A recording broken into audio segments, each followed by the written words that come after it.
আসসালামু আলাইকুম দর্শক বন্ধুরা, আশা করি আপনারা সবাই ভালো আছেন। আমিও ভালো আছি।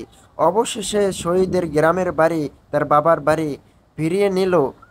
শহীদ চেয়ারম্যান মেম্বারের সাথে কথা বলে, চেয়ারম্যানের সাথেও কথা বলেছে প্রথম, তারপর মেম্বারই কল দিয়েছে শহীদের বাবার কাছে। মেম্বারে বলল শহীদের বাবার কাছে যে আপনাদের বাড়িতে আপনারা আসবেন, কোনো সমস্যা নেই, আপনি কোনো টেনশন করেন না।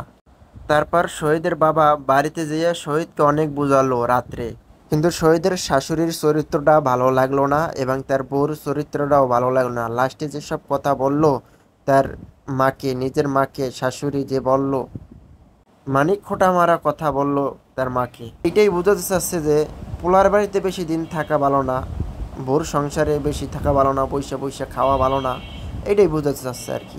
এদিকেতে শহীদের বাবা কিন্তু গ্রামের বাড়িতে চলে গেছে। এখন খুবই ঠান্ডা নাটক আসবে।